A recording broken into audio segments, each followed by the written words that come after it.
La importación de combustibles bajo el mecanismo Petrocaribe fue de 183.6 millones de dólares en total, de los cuales se pagó entre mayo y septiembre de 2009 un 40%, equivalente a 79.3 millones, según un informe presentado por las autoridades del Banco Central y la Secretaría de Finanzas. El saldo de deuda es de 104.6 millones de dólares, de los cuales no hay ningún centavo disponible. Por consiguiente, el saldo de Petrocaribe es de cero, o sea, el fideicomiso se finiquitó en el mes de abril haciendo las transferencias respectivas, tanto para los proyectos hidroeléctricos como para el bono tecnológico. De los 104 millones de dólares se habrían usado 44.5 millones durante el gobierno de Manuel Zelaya, 11.6 millones para la Secretaría de Agricultura y Ganadería y 11.9 millones para Banprovi para financiar producción de granos básicos y 20.9 millones a Soctravi para 4 proyectos carreteros. Porque eso es lo que el pueblo hondureño quiere conocer con esa actitud, saber que no se desviaron esos fondos, de que Honduras suscribió un convenio que fue útil, porque si no, no tiene ningún sentido el convenio. Cualquier ciudadano dice, bueno, ¿y a mí qué me importa eso? Si al fin y al cabo no incide en nada en mejorar mis condiciones de vida. El gobierno del derroche recibió 59.4 millones de dólares, 8.5 millones habrían sido destinados a impulsar el bono tecnológico y 50.9 millones para el pago de indemnizaciones y ejecución de obras de la represa hidroeléctrica Patuca 3, y aunque los resultados no se ven, se tratan de justificar. El ministro de Agricultura dio en su momento, el viceministro ha dado sobre lo que ha significado el bono tecnológico, sobre el aumento de las exportaciones en productos no tradicionales. Había otros 50 millones de dólares que es con los recursos que la ENE actualmente está construyendo los campamentos y la infraestructura preliminar para los inicios de construcción de Patuca 3. Las autoridades aducen que la deuda a largo plazo no se ha comenzado a pagar porque no saben cómo ni a dónde hacerlo. Aseguran que hay una reserva de 3.7 millones de dólares para comenzar a pagar en cuanto sea necesario. Se hizo la reserva desde el principio y si se llegara a reactivar o se hace el cobro, la reserva para ese pago está constituida de lo que se debe en el 2010, pues desde que se interrumpió la relación. Y quiero indicar que la deuda está al día. Defienden la intención de volver a Petrocaribe bajo el argumento que esa deuda sería menos costosa que la actual. Pero la titular del Banco Central reconoce que la sociedad debe velar porque esos recursos no vayan a ser despilfarrados en gasto corriente. Eddie Quintero, Noticiero Único. Buenos días, bienvenidos a Primer Plano. Les saluda el abogado Marvin Espinal. Pues acabamos de escuchar la nota de Eddie Quintero referente a este tema de Petrocaribe. El día de ayer, pues como vieron y escucharon, la señora Mondragón, representante del Banco Central de Honduras, y también el ministro Chong Won, pues brindaron algunos detalles sobre el manejo de los fondos de Petrocaribe, de lo que se utilizó durante el tiempo de que estuvimos dentro de esa iniciativa, antes de que Petrocaribe, pues de manera, a través del gobierno de Hugo Chávez, de manera unilateral, pues suspendiera a Honduras por motivos políticos. Y se trató de pues dar una descripción de cómo se utilizaron los fondos, pero la realidad es que no se percibe en qué se habrán utilizado. 59.4 millones en pago de indemnizaciones de que utilizó este gobierno para la construcción de represa Patuca 3, por supuesto no se van a percibir, y en el bono tecnológico quizás sí podrá haber algún resultado, dado la buena temporada que ha tenido ahorita la parte de agricultura. Para abordar este tema de Petrocaribe y también hacer un enlace con la parte política que sin duda alguna tiene que ver con estos acuerdos y también ver las perspectivas para este año político del 2012, me complace presentarles a nuestro distinguido invitado del día de hoy. Es el reconocido analista y catedrático de la Universidad Nacional Autónoma de Honduras y actualmente también candidato presidencial del Movimiento Auténtico Nacionalista MAN, el abogado Fernando Anduray. Buenos días, abogado. Gracias, buenos días, licenciado Espinal. Un saludo a todos los amigos televidentes que nos ven por Canal 12 y por su programa que cada día cobra más audiencia. La primera cosa es cumplir con las obligaciones con Dios, es pedir la bendición de Dios en el nombre de Jesucristo para el pueblo hondureño. No hay duda que con Dios en el corazón las cosas son mucho mejores. Luego pues estamos empezando a conocer las interioridades del manejo de los fondos de la cuenta de Petrocaribe y las cuentas del ALBA. No hay duda que aparentemente en el gobierno de Mel Zelaya se obtuvieron esos fondos y aparentemente también estaba preparado un fuerte proyecto de inversiones para generar algún poco de beneficio en un sector de la población que serviría de base para demostrar las bondades de Petrocaribe y de la ALBA. Los acontecimientos de la salida del expresidente Zelaya evitaron que se pudiesen materializar esos planes de manejo de esos fondos y los fondos quedan en el Banco Central. Una parte de esos fondos, que son más de 200 millones de lempiras, son directamente inversión y captura de fondos de Petrocaribe y otra parte es de los programas de asistencia de la ALBA, que tenía algunos componentes que no conocíamos, pero que Freddy Cerratos, que ha sido el presidente de la ALBA, el director del programa de la ALBA en Honduras, en el gobierno de Mel Zelaya, decía ayer en algunos medios de comunicación y mencionaba un punto dentro de ese acuerdo que dice que se habían hecho las concesiones para la explotación del petróleo en el Caribe. No se le ha querido poner atención a eso, pero eso está ahí firmado en el acuerdo con la ALBA.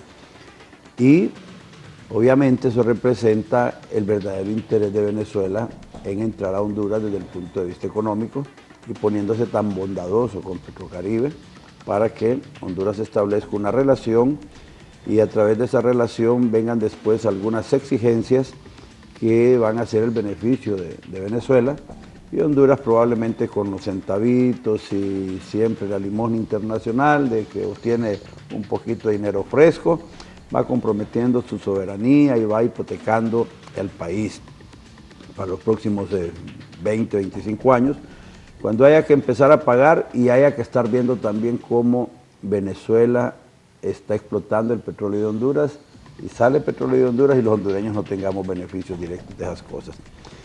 Yo creo entonces que el informe que se ha presentado ayer sobre el manejo de los fondos de Petrocaribe nos desnuda por un lado que una parte del dinero lo maneja el gobierno de Micheletti y la otra parte la maneja el gobierno de Honduras del presidente Lobo y no se hicieron grandes anuncios de que esos fondos estaban siendo utilizados.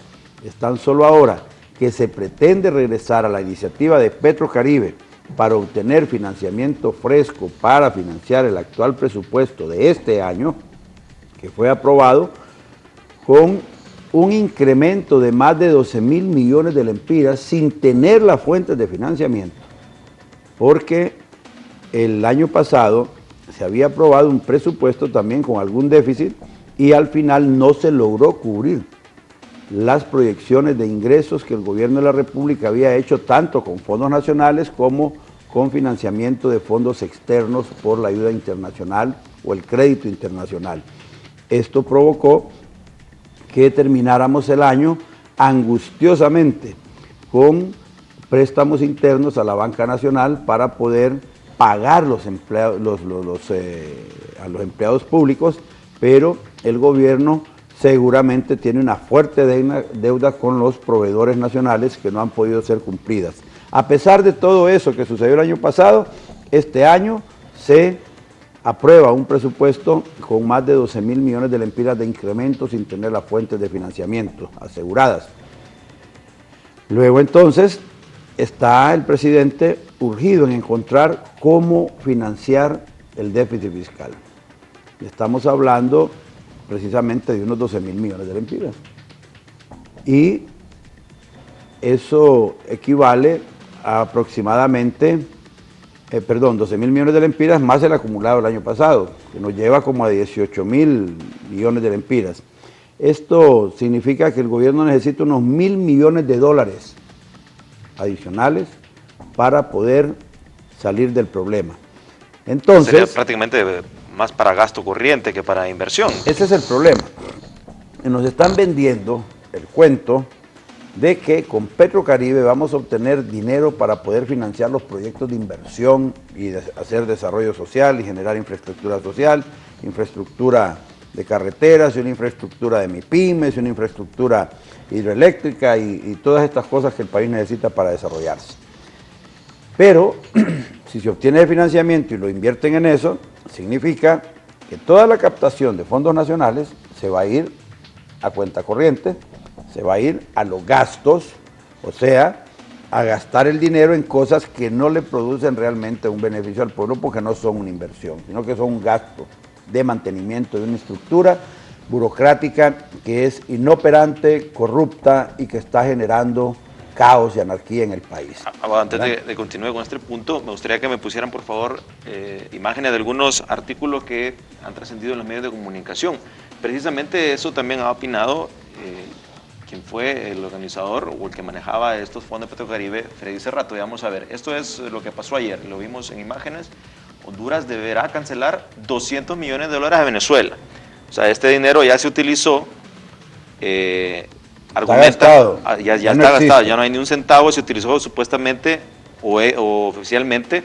La posición es que se utilizaron en pago de indemnizaciones para la construcción de la represa de Patuca 3 y también el bono tecnológico. Ya se utilizó ese dinero. Es en este gobierno. En este gobierno. El bono tecnológico es en este gobierno. En Celaya se utilizó 44 millones en ganadería y también en fondos de Banprovi.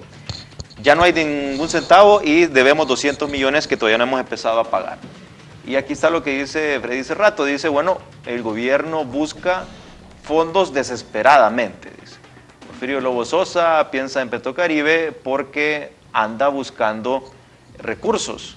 Está pues viendo cómo poder él generar estos recursos para los gastos de lo que nos acaba de explicar también el abogado Anduray, que son prácticamente el presupuesto que está deficitario y no hay que olvidar pues que hemos recibido menos cooperación, inclusive el año pasado se cerró la cuenta del milenio y es una situación complicada y aparte de ello el gobierno pues todavía no tiene una política de austeridad. Este artículo le vamos a comentar más adelante, es la parte política, pero me ponen por favor algo que para conocer un poco qué es Petrocaribe y el ALBA, pues mejor escuchemos a continuación una imagen de archivo en una cumbre de Petrocaribe explicando Daniel Ortega qué es Petrocaribe y el ALBA. Escuchémoslo.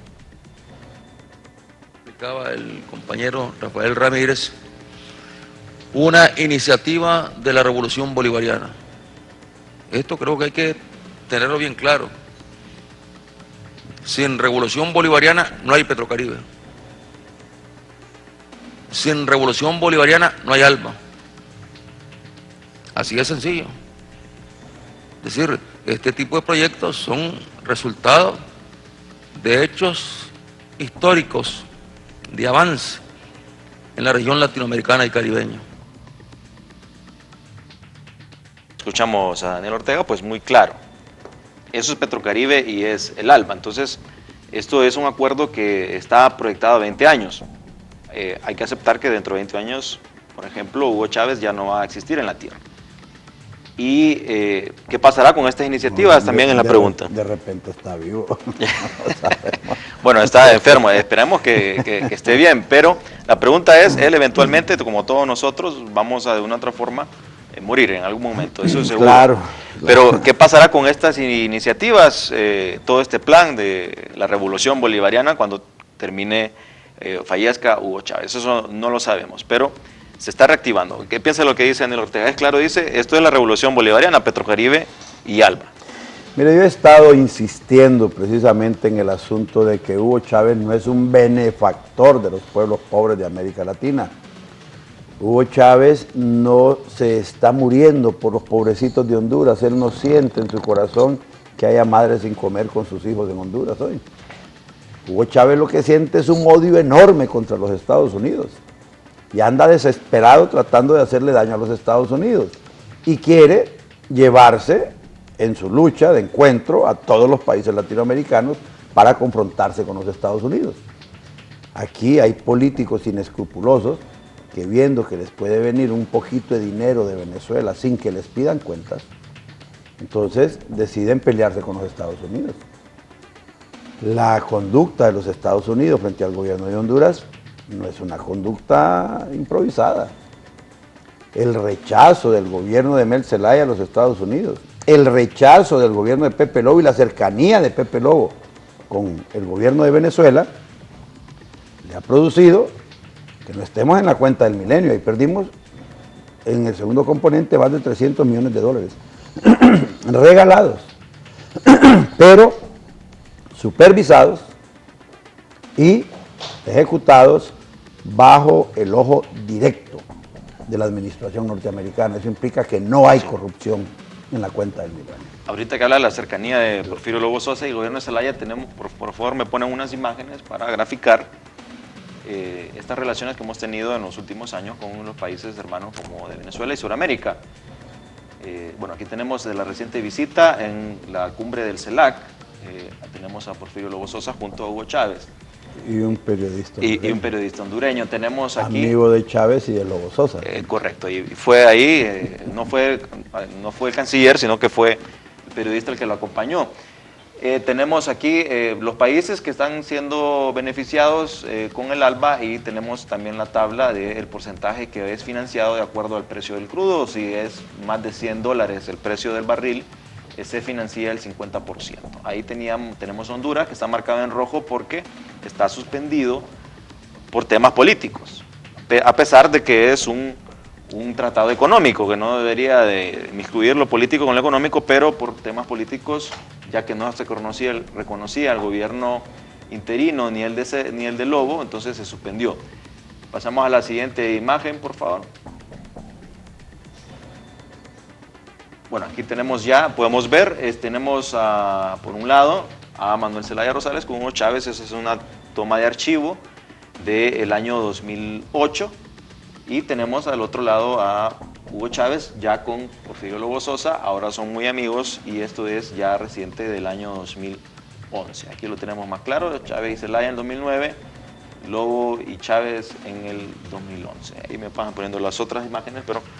sus comentarios, abogado, mantenemos siempre estrechas relaciones. No hay duda que estas relaciones han provocado el resquemor de los Estados Unidos y nos levantan la cuenta del milenio, nos llevan a los componentes del Cuerpo de Paz, a los miembros del Cuerpo de Paz y nos anuncian ante el mundo como el país más violento de la tierra. Y no solo eso, la ayuda que para el control de la criminalidad y el narcotráfico, o sea, la ayuda para el fortalecimiento de las acciones de policía en materia de seguridad ha empezado a ser recortada. Ya nos recortaron ahorita 1.8 millones de dólares, que equivale al 20% de la ayuda que se recibe exactamente para la seguridad. Y usted no encuentra que el AID, ¿hace cuánto no oye ese nombre de ustedes, AID, Agencia Internacional de la Ayuda de los Estados Unidos? Si usted busca en la década pasada, en el 2000-2010, va a encontrar cualquier cantidad de programas de ayuda de la AID. Entonces, eso prácticamente ha ido desapareciendo con el gobierno de Mel Zelaya para adelante. Y luego va a encontrar que no solo es el efecto de los Estados Unidos, son los amigos aliados de los Estados Unidos en Europa. Sí, un efecto dominó. Fue la cooperación sueca, nos han recortado un poco de ayuda alemana, nos han recortado un poco de ayuda inglesa y de ayuda española. Disculpe, le interrumpa, pero ahorita que mencionó la publicación pues que causó conmoción a nivel internacional y pues decepción en la parte hondureña del Washington Post como Honduras la capital del homicidio, del terror, habla pues de que hay operativos diarios de lucha contra el narcotráfico por norteamericanos que están en la base actualmente de Palmerola, en Comayagua. Este es otro punto que no había tocado. Y le quería preguntar en el sentido de que, bueno, aquí se está hablando de hacer un aeropuerto comercial en Palmerola. Significaría, pues, retirar a estos... Para resolver el problema de Toncontín, así se lo están planteando. Pero perderíamos entonces la parte de la ayuda en seguridad porque los estadounidenses se retirarían de este aeropuerto y ya no tendríamos esos operativos que son los que vemos algunos resultados, como lo del submarino y otras avionetas, son resultados de esa ayuda de Estados Unidos, que al poner un aeropuerto comercial en esa zona, también perdemos esa parte de ¿Y a seguridad. quién le conviene eso? Al narcotráfico. Entonces, ¿qué está haciendo nuestro gobierno? ¿Está luchando contra el narcotráfico? Sí, esa es la pregunta que nos hacemos todos. Ese es el asunto. Usted tiene que ir armando un mapa de lo que está pasando en el país, porque estamos a punto de perder las condiciones de control absoluto del país. La ingobernabilidad se está generando desde la propia presidencia de la República, y el presidente debe ser un poco más proactivo en esa lucha contra la criminalidad. Debe demostrar que aquel puño firme contra la criminalidad realmente tenía un programa de acción. No puede ser que haya estallado el escándalo de policía, nos haya reventado en la cara y no teníamos nada que hacer. Andamos viendo a ver qué se puede hacer, porque el problema es muy complejo, entre comillas. Eso lo sabemos desde que se propuso la primera vez trabajo y seguridad. Si no ha existido Pero las depuración y medidas no el tiempo estaban pasa ahí. y no... Entonces el asunto es que el presupuesto de la República que se aprobó va a tener el efecto de todo el deterioro económico, político y social que se ha venido acumulando por años en Honduras, que tuvo como corolario y como vértice el asunto de la salida de Mel Zelaya, y que el pueblo decidió poner un gobierno que retornara a la institucionalidad y volviéramos al respeto de la ley y la Constitución, a una lucha frontal contra la corrupción, y en la práctica el gobierno ha sido más bien víctima de estos flagelos. Y hoy que se aprueba un presupuesto general de la República, usted no tiene cómo financiarlo, porque asuntos tan importantes como el funcionamiento de la libre empresa está amenazado por el intervencionismo permanente del gobierno de la República a través de la tesis de la economía social de mercado. Y ese intervencionismo de la empresa privada, de la libre empresa, está generando que el inversionista, el empresario, no invierta su dinero en nuevas fábricas o en grandes inversiones que no generen empleo. De hecho, entonces, no hay macroeconómicamente el fortalecimiento de la actividad del Estado. Microeconómicamente, el problema se agrava porque la MIPYME, o sea, las pequeñas y las medianas y las microempresas, no pueden tener un caldo de cultivo con una visión de crecimiento, con una visión de fortalecimiento, para que la microempresa pase a ser pequeña, la pequeña pase a ser mediana y la mediana pase a ser gran empresa. No está en esa escala de crecimiento un estímulo de parte del gobierno ni de la inversión privada que le permita al pueblo hondureño avisorar que este año, por ejemplo, va a haber un buen crecimiento del empleo. Y si no hay crecimiento del empleo y crecimiento de la inversión, tampoco hay crecimiento de los ingresos del gobierno. Sí. Entonces el panorama es tétrico. Sí, ¿Qué se va a hacer? Por favor, Hugo Chávez, danos otra vez Petrocaribe para quedarnos con la mitad de lo que nos mandes. Dinero sin Si condiciones. nos mandan 1.800 millones de dólares en petróleo este año, los venezolanos, entonces el gobierno se puede quedar con 900 millones de dólares. Esto implica casi el déficit fiscal que el presidente necesita financiar. Pero eso es una visión de políticos que no tienen la capacidad para gobernar el país, porque están pretendiendo salir a la carrera de su compromiso y no están como estadistas construyendo el futuro del país. Es más, podrán resolver su problema de este déficit, pero al próximo gobierno, como ya es costumbre, le van a dejar un caos económico que va a ser imposible poder empezar a trabajar el primer año si no se hacen algunos ajustes para manejar crisis y volver a recuperar un poco de gobernabilidad. Es un vicio. No podemos seguir con políticos incapaces en este país, sí, gobernando al país. Precisamente, abogado, hay un dicho que dice, bueno, es sabio el que aprende de sus errores, pero más sabio el que aprende de los errores de otros. Tenemos aquí un documental de unos 5 minutos de qué es lo que ha pasado con República Dominicana, qué beneficios y que la parte positiva y lo negativo de lo que ellos han experimentado en estos años en Petrocaribe. para que nosotros observemos cuáles son los riesgos que corre nuestro país y también las cosas positivas que pueden sacar de esta iniciativa. Hay que ver qué es lo que ha pasado con otros países. Cuando se habla aquí de, bueno, va a haber un beneficio en la parte de infraestructura, un beneficio en la parte social, hay que ver qué ha pasado con los años que ha estado en los otros países, y tenemos el caso de República Dominicana. Pero primero vamos a una pausa y al volver miraremos este documental para que le prestamos atención y aprendamos qué es lo que ha pasado en ese país hermano para que no nos pase a nosotros. Vamos a un corte comercial y ya regresamos.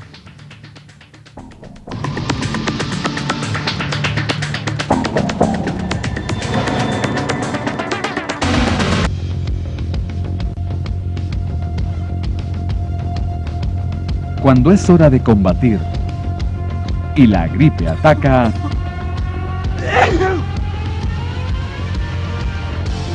no dejes que te detenga. Toma Dolofin antigripal, fin a la gripe y la tos. Para la congestión nasal, estornudos, dolor de cuerpo, rinitis alérgica, fiebre, tos y sinusitis. Dolofin antigripal, fin a la gripe y la tos.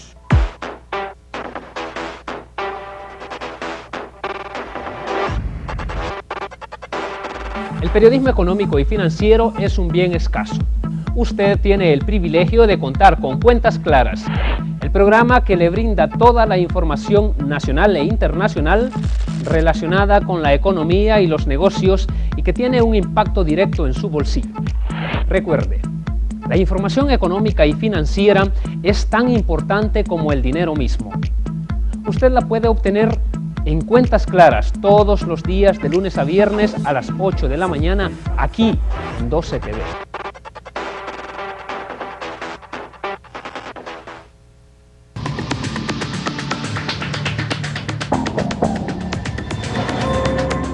Petrocaribe, al que pertenecen 18 países, fue firmado por el presidente Leonel Fernández y Hugo Chávez en 2005, estableciendo que el petróleo comprado a Venezuela se pagaría así: una mitad a 90 días en efectivo y la otra a 25 años con un 2% de interés, aunque el petróleo comprado a más de $40 el barril solo tendrá un interés de 1%. Hay que decir que el acuerdo otorgó incluso 2 años de gracia en el pago de esta deuda, que ya se cumplieron. Ese es un acuerdo que tiene características únicas en el mundo. No es un acuerdo, no hay nada similar, no hay ningún banco, no hay ninguna empresa y no hay ningún estado que le ofrezca a otro las condiciones que Venezuela ha colocado a propósito del acuerdo Petrocaribe. Pero la impresión es que nada de eso se está reflejando en el bolsillo de los dominicanos. Gracias a Petrocaribe, este año el gobierno dominicano ha evitado pagar en el momento $620 millones, ayudando a amortiguar el precio del petróleo. Pero este ahorro temporal no ha disminuido el precio de la gasolina a los consumidores. Probablemente es difícil que lo entienda la ciudadanía dominicana cuando uno dice que tiene un acuerdo favorable en materia de suministro de petróleo. Entonces la gente se pregunta, bueno, pero ¿por qué eso no se refleja en el precio del combustible? El pasado día 12 de agosto, estando a 237 pesos por galón, recibimos el regalito de una baja de 10 pesos. Alegría que pronto se disipó cuando la semana siguiente se aumentó a 3 pesos, la otra a 2 pesos, 4 pesos luego y la última al fin una baja de 30 centavos, para quedar a 235.70, casi el mismo precio que tenía hace un mes.